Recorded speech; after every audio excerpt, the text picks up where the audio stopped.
Mi comandante, buenas tardes, señores oficiales, buenas tardes. En esta clase abordaremos dos temas que, aunque suelen estudiarse por separado, constituyen en realidad las dos caras de una misma moneda, la política oceánica y el complejo geomarítimo como tal. El primero responde a la pregunta de cómo el Estado ordena y gestiona el uso del mar. El segundo a la pregunta de sobre qué realidad geográfica concreta se aplica esa gestión. Juntos como veremos son los dos pilares del desarrollo del Estado marítimo de cualquier Estado. La frase que encabeza esta lámina lo resume, en realidad. El mar como espacio geográfico vital sustenta la gestión de la nación en cuanto al aprovechamiento sostenible y racional de los intereses marítimos. Comencemos con la importancia de una política oceánica. Partamos de un fundamento constitucional. La Constitución de la República del Ecuador posiciona la planificación como el medio para alcanzar los objetivos de desarrollo del Estado. Y el espacio marino y costero, por sus particularidades biofísicas y socioculturales, exige una planificación específica, una que articule y coordine la acción pública de los múltiples actores que inciden sobre él. ¿Por qué es esto necesario? Por tres razones fundamentales podríamos mencionar. Primero, porque el mar exige una autoridad legítima que establezca un orden para que su gestión sea sostenible, segura, responsable, rentable, justa y equilibrada. Segundo, porque la prevalencia de los pueblos marítimos en el tiempo depende de la calidad de las decisiones que se tomen respecto del uso del mar, de la correcta identificación de sus intereses marítimos y de una visión oceanopolítica integral. Tercero, porque una política oceánica es lo que convierte la voluntad política en acción estatal coordinada sobre el espacio marítimo. Sin política hay buenas intenciones, con política hay Estado actuando. Veamos entonces cómo ha construido el Ecuador esa política. El Ecuador no improvisó su política oceánica, la construyó por etapas, a lo largo de más de una década con una arquitectura institucional, podríamos decirlo, sólida en su momento. Todo comenzó en el año 2011 con la creación del Comité Interinstitucional del Mar, CIM, mediante decreto ejecutivo número 990. El CIM es la instancia de aprobación, articulación, coordinación y evaluación de la política pública intersectorial del mar. Y conviene destacar, señores oficiales, que la Dirección General de Intereses Marítimos es su asesor técnico permanente. La Armada está, por tanto, en el corazón de esta arquitectura. En 2014, este comité aprobó las políticas nacionales oceánicas y costeras que se enmarcan expresamente en la visión oceanopolítica del Estado ecuatoriano. En mayo del 2007 se aprobó el Plan de Ordenamiento del Espacio Marino Costero con un horizonte de planificación al año 2030. Y en el 2023 se estableció la Agenda Intersectorial del Mar con un periodo del 2023 al 2027, un instrumento que articula acciones concretas en el espacio marino costero para cumplir con los objetivos del plan de ordenamiento. Es decir, un organismo coordinador, unas políticas, un plan y una agenda. Una arquitectura completa de política del Estado.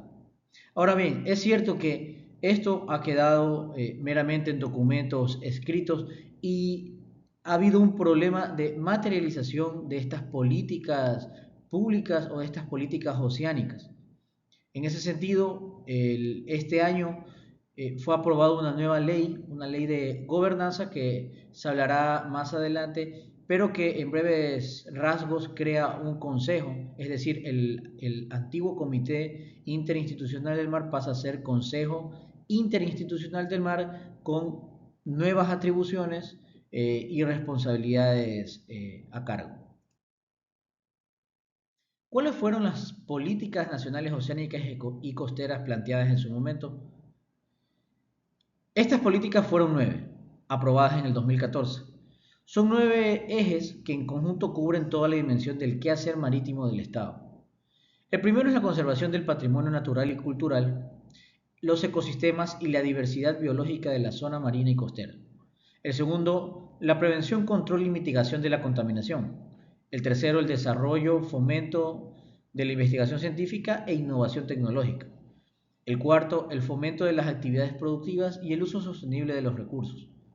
El quinto es el sistema integral logístico de comercialización y transporte marítimo.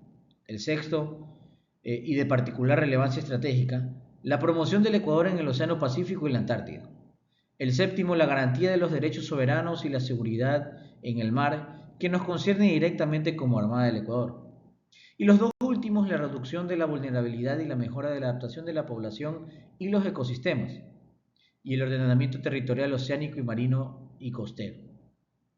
9 políticas, todas enmarcadas en una visión de Estado con respecto al mar. Ahora bien, es importante destacar por qué todo esto importa. Pongámoslo en perspectiva global. Los océanos cubren más del 70% del planeta y producen cerca del 50% del oxígeno que respiramos. Los medios de vida de más de 3.000 millones de personas dependen de los ecosistemas costeros y marinos, y los océanos regulan el sistema climático mundial. En ese contexto, una política oceánica es indispensable para que un país pueda decir que es un país marítimo. Y aquí aparecen tres razones concretas en lo que respecta, por ejemplo, al Ecuador.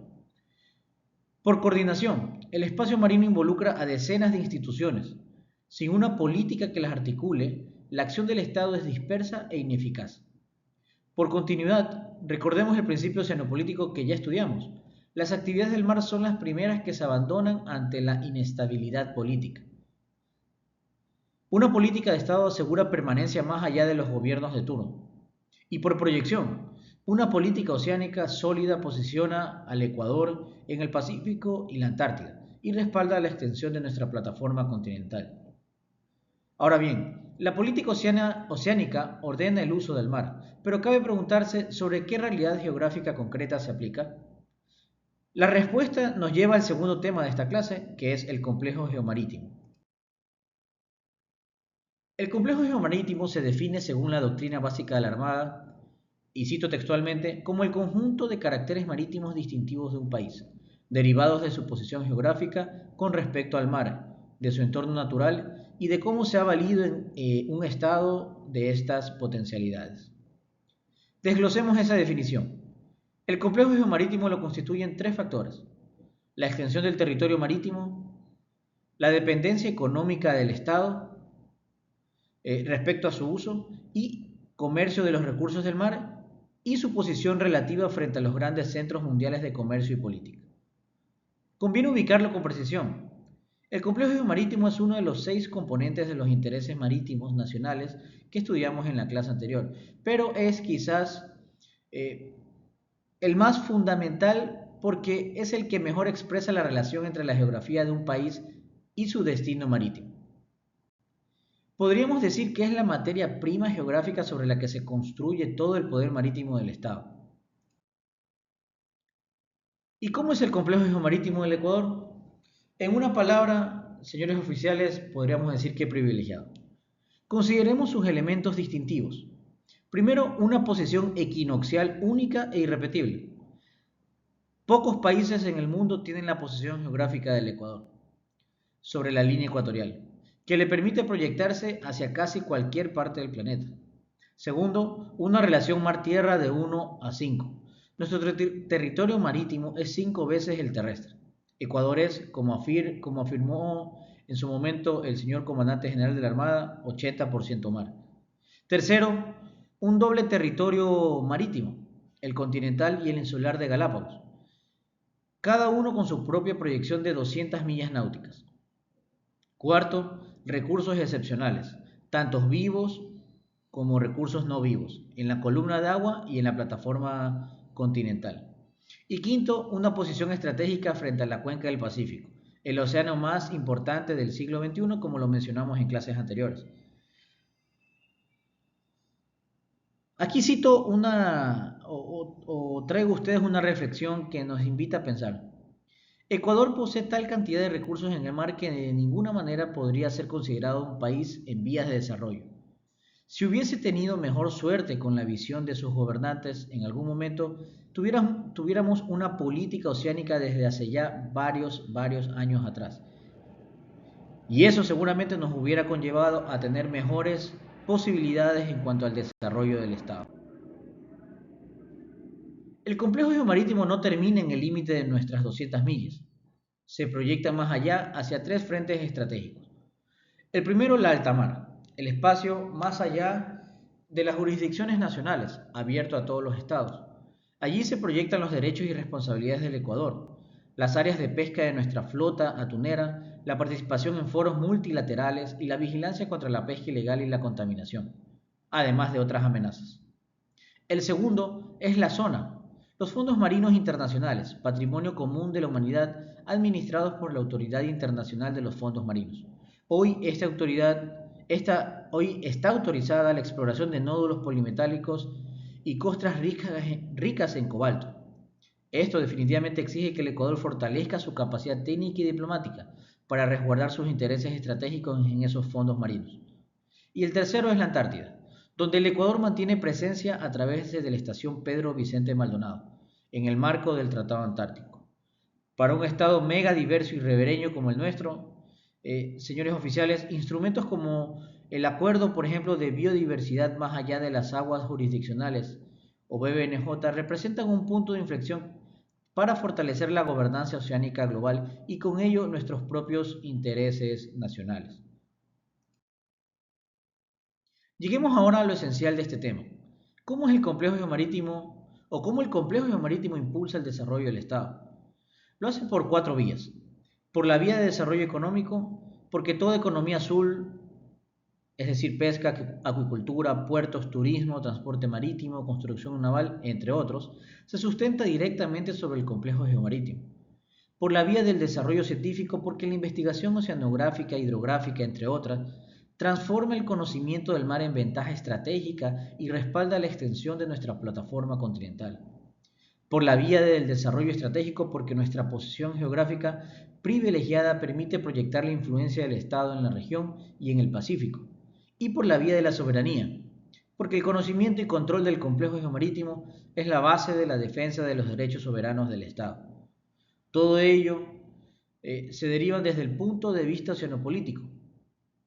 Y aquí aparecen tres objetivos supremos: la supervivencia, el desarrollo armónico y la proyección de poder. Para terminar, mi comandante y señores oficiales, tenemos como primera idea la política oceánica, que la política oceánica ordena el uso del mar. A través del Comité Interinstitucional del Mar, las políticas nacionales oceánicas y costeras, el plan de ordenamiento y la agenda intersectorial del mar, a través de ellas el Ecuador ha construido una arquitectura institucional para gestionar su espacio marítimo con visión de Estado. Sin embargo, falta aún por materializar estas buenas ideas con respecto al uso del mar. Segundo, el complejo geomarítimo es la base geográfica del poder marítimo. Es el conjunto de caracteres distintivos que derivan de la posesión, el entorno y el aprovechamiento del mar por parte del Estado. Tercero, el Ecuador posee un complejo geomarítimo privilegiado: posición equinoccial, relación mar-tierra de 1 a 5, doble territorio marítimo con Galápagos y proyección hacia la alta mar, la zona y la Antártida. Y cuarta, la idea que integra toda la clase: política y geografía se necesitan mutuamente. Sin una política oceánica, el complejo geomarítimo es apenas potencial desaprovechado. Y sin el complejo geomarítimo, la política oceánica no tendría sobre qué actuar. Juntos son pilares del desarrollo de un Estado que se considere marítimo.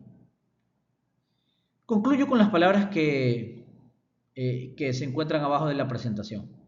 El mar, como espacio geográfico vital, sustenta la gestión de la nación en cuanto al aprovechamiento sostenible y racional de los intereses marítimos. Por lo tanto, la comprensión de su importancia y conservación es también un tema vital.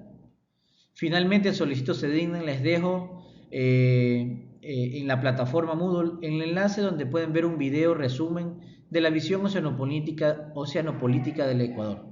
No obstante, sobre este tema de la visión oceanopolítica lo hablaremos en el contenido imprescindible número 2 que viene a continuación. Esto ha sido todo por esta clase, mi comandante y señores oficiales.